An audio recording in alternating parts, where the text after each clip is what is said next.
Hi, welcome everybody to the third edition of the Draft on Tap, where we try to get you all set up for the draft coming up. As always, my co-host is Adam Aniba from the Burgundy and Gold Report. Adam, and our guest today from the NFL Network is Steve Wyche. Steve, thanks as always for taking some time for us. Oh man, thanks for having me on. I'm ready to rock and roll. Good. Let's get right to it. The crew that you had down for the Legacy Bowl, top notch. Charles Davis, a DC, Sheree Burris, I think, joined the crew recently. Sheree Burris, which is awesome for her. What it told me was, and Bucky Brooks as well, what it told me was, at least from the NFL Network standard, this was important and they were putting some big hitters on the project. Yeah, man. I mean, I appreciate the kind words, in you saying that. And look, it's the second year we've done the Legacy Bowl, and the NFL and the NFL Network really believes that these historically black colleges, I mean, look, everybody saw for 2 years, there's only one player from an HBCU drafted. I mean, these guys were not getting invited to the Senior Bowl and to the Combine. And when you think about the fact that 10% of the Pro Football Hall of Fame, roughly 35, 36 players came from historically black colleges and universities. And you see someone like Javon Hargrave, who was the big stud on the Eagles defensive line, went to South Carolina State. Darius Shaq Leonard, with the Colts. South Carolina State. Joshua Williams, who played corner for the Chiefs in the Super Bowl, Fayetteville State. The talent is there. But in talking with coaches and athletic directors from these black colleges, they're saying the scouts weren't coming through.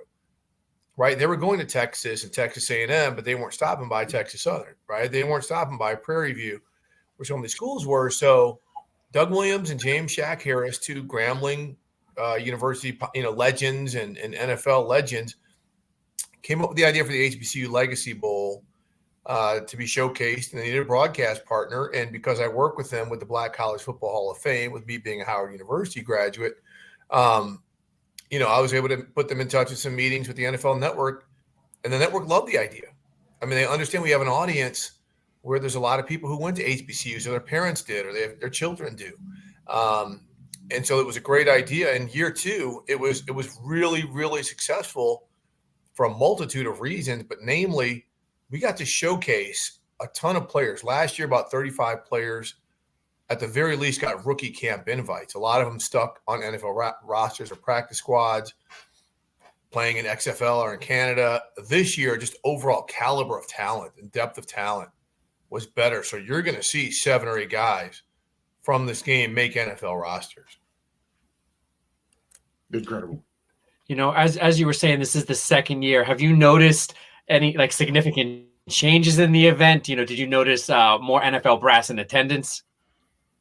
We did. I mean, the biggest change is the HBCU Combine. They had it last year, but they had it in Mobile near the Senior Bowl. And some of the conditions were just bad. It was cold. It was windy.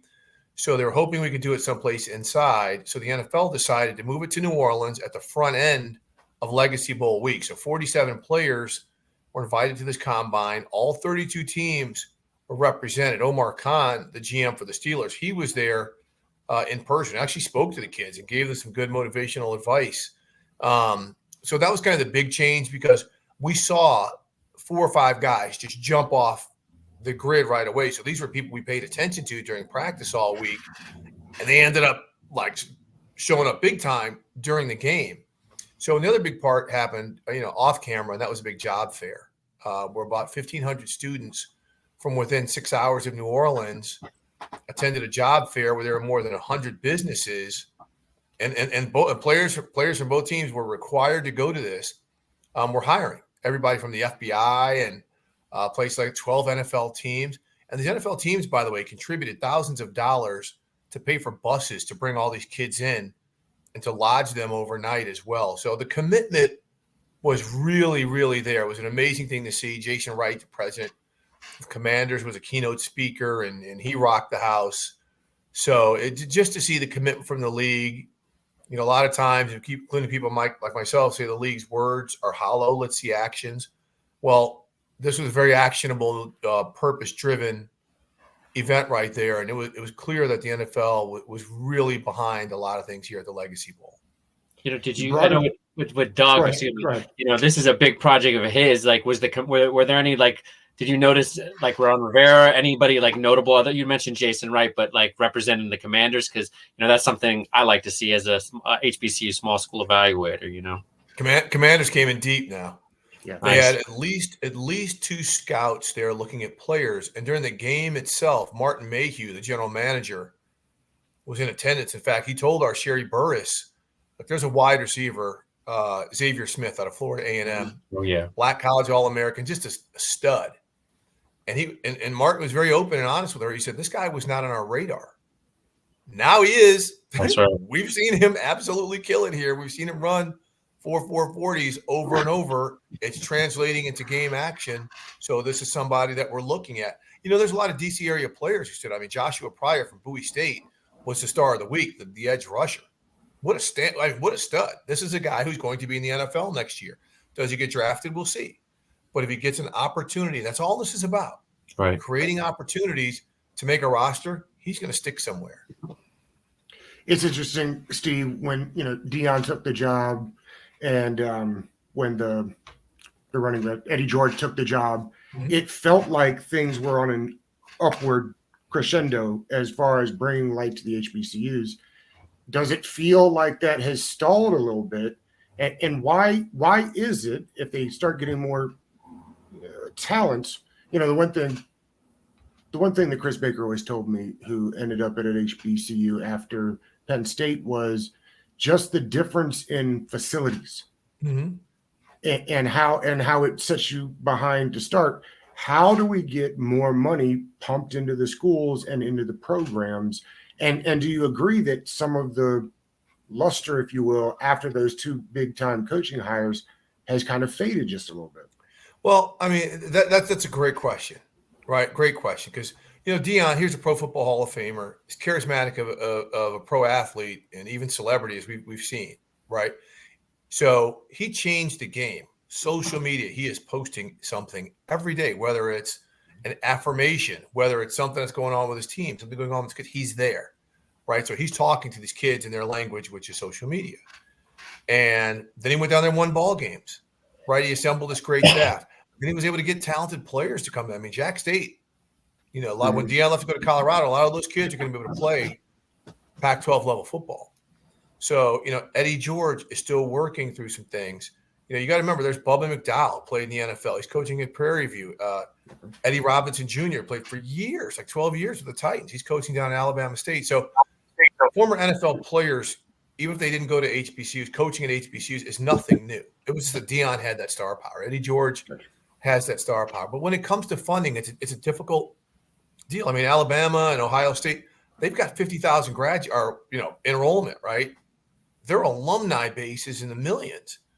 Most of these HBCUs at Howard, we were one of the bigger ones. We had like an 8,000 undergrad.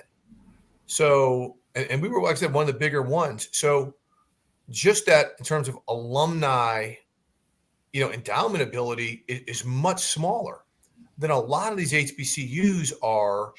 They were started as agricultural schools. That's why so many are A&Ms and A&Is and things like that. They're not getting the funding.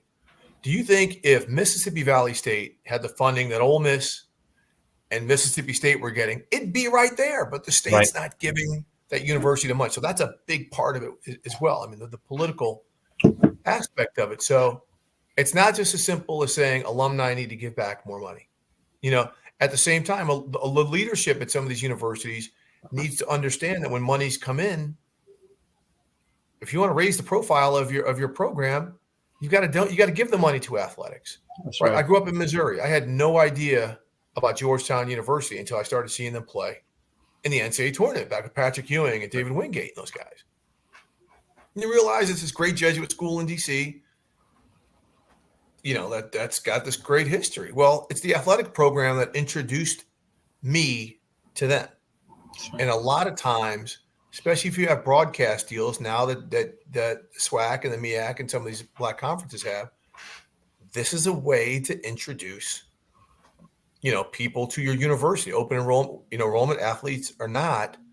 And so there's a lot of things in terms of funding that have to work on both sides to enrich HBCUs. But overall, it's kind of a renaissance for HBCUs, with Kamala Harris being vice president, Deion, to some of the things that have happened over the past few years to make people say, huh, maybe I can go to school there and get just as good of an education as I could get at the University of Michigan. And to your point, the TV is the big one. Yep. For everybody, not just them, just for every program. So if they start getting the TV money, not only will it help, supposedly, the program, but also, to your point, eyes on the players. 1,000%. I mean, what are these SEC schools are getting $50 million checks cut to them a piece just off the TV deals. Yeah. I mean, you got HBCU budgets that are $5 million. So, I mean, that's trying to pay your coaches. Nick Saban's making, what, $10 million a year? That's double the budget of some of these schools. Yeah. I know there's a guy that you and me are both following, Isaiah Land from Florida A&M, with the news that he came in actually, gaining weight since, the Senior Bowl. I was a little surprised to hear that he's making the transition inside because, a lot of people were thinking maybe he's going to, go on the outside because he's a little smaller in the 3-4. Do you really think he can be that inside linebacker on the next level? I really like I don't think he's going to be an inside guy. I think he could. Don't think so. But, I mean, he never played the position until the Senior Bowl when a bunch of players backed out like 2 days before the game. Right. And they were like, we don't have any inside backers. Can you make the push? He's like, sure, I'll do whatever you guys want me to do.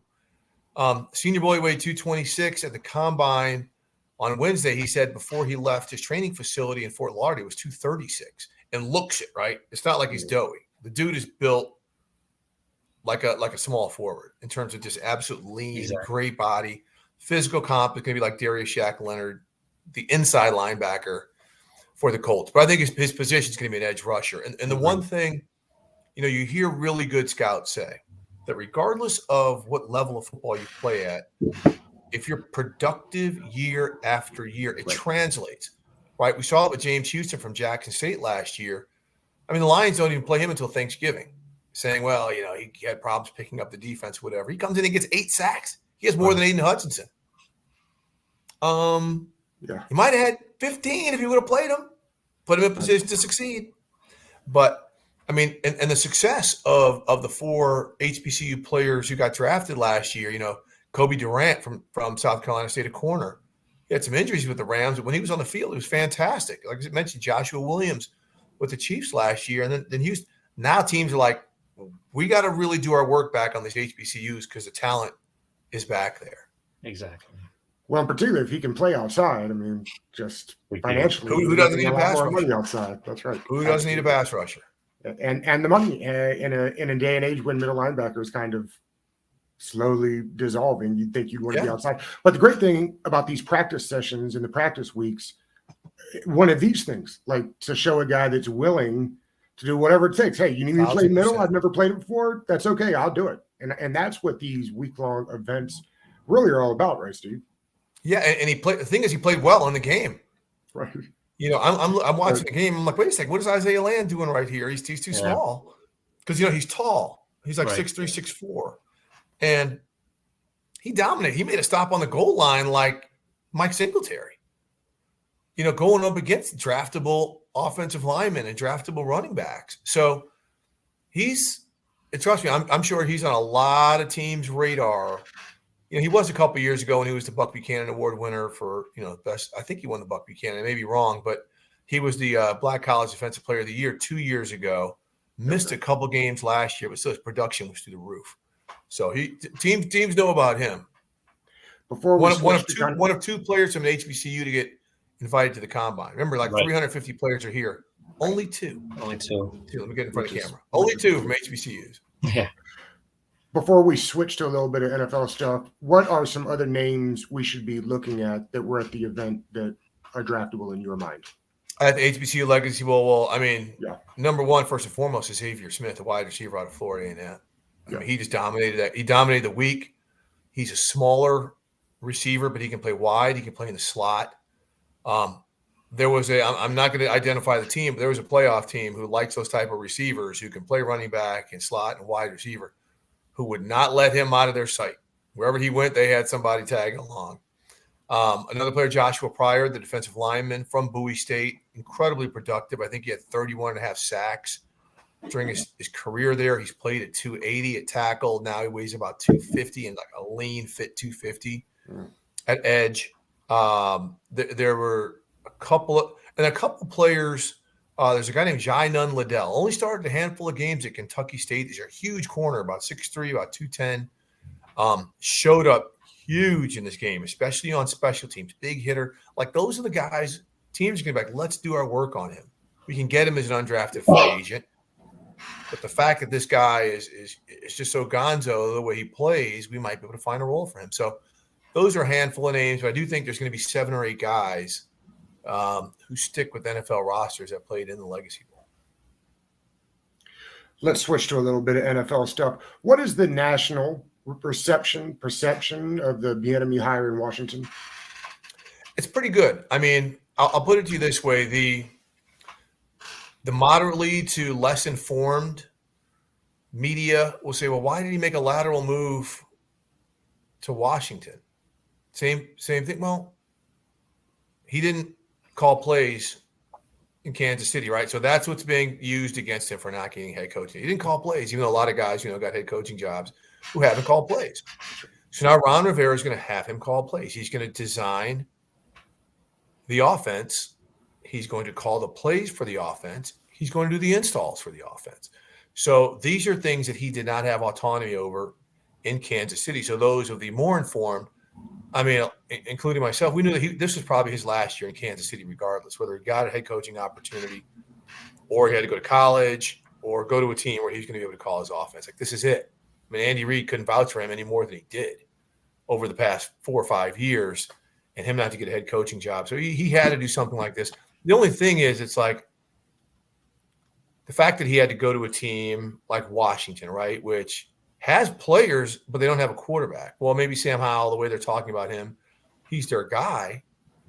But for someone like Eric Bieniemy, who's got to probably make a quick impact, and Ron Rivera, who probably has to win the season, especially if there's an ownership change, it's going to be a short study for a body of work. But I mean, they do have players. I mean, we know they got receivers in Washington. We know they got a stud running back, and they got some pretty decent offensive linemen. So it's not like he's going to a complete rebuild situation. If they find a quarterback, or if he can scheme something up to where they really highlight Howell's strengths, minimize his opportunity to turn the ball over, then what other excuses are these teams going to have to not hire Eric Bieniemy as a head coach? Yeah, because the whole narrative of he doesn't interview well, I watched the presser, and it sounded like a head coach presser, not a guy who just got an offensive coordinator job.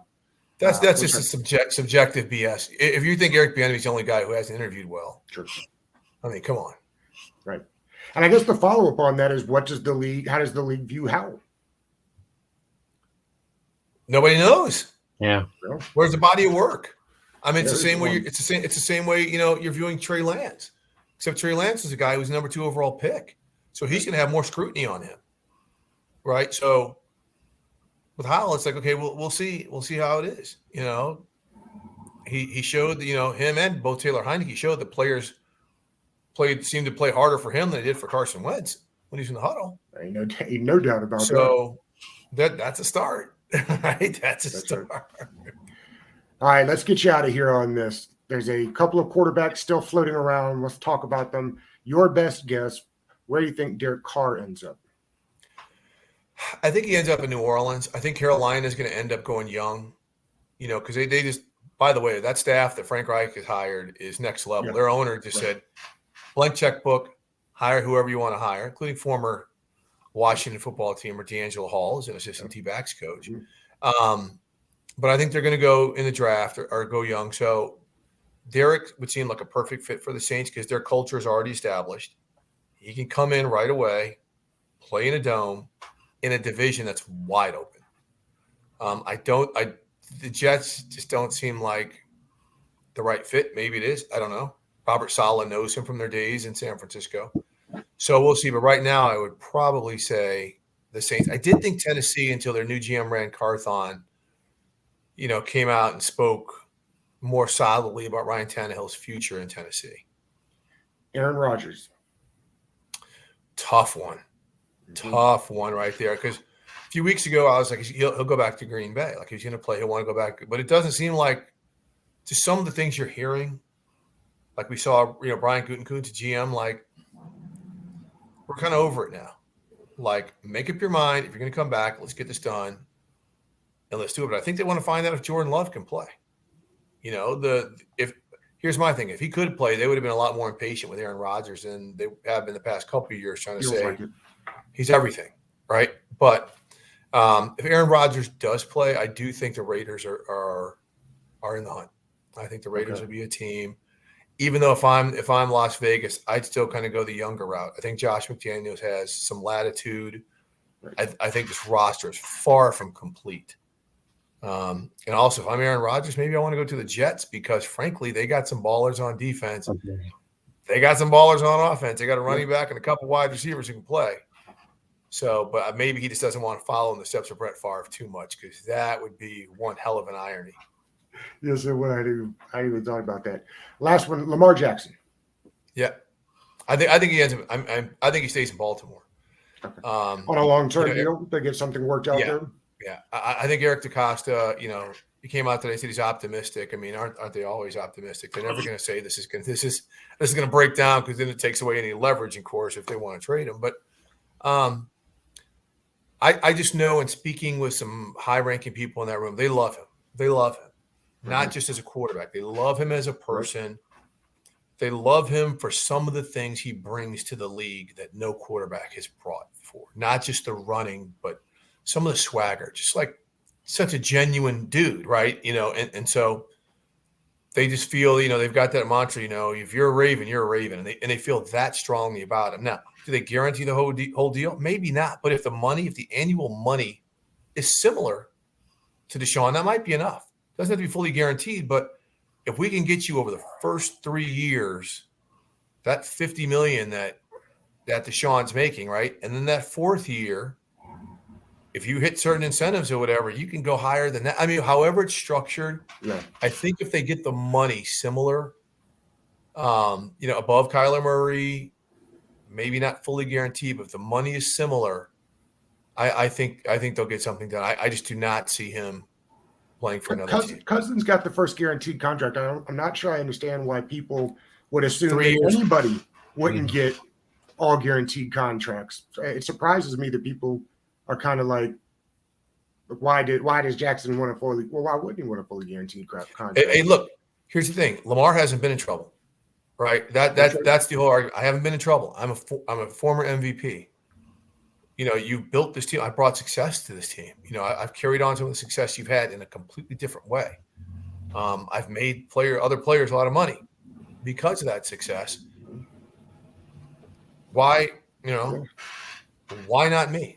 And then if he gets it or something similar, I feel bad for the Bengals and the Chargers because they're going to have to come hard for Justin Herbert and Joey B. Yes, they are. Steve, you're the best, man. I know that you're extremely busy, so appreciate you taking some time with us from the Combine. And please have safe travels on your way home after it's done. Absolutely, guys. Thank you so much for having me on. I really do appreciate you. Thank you, Steve.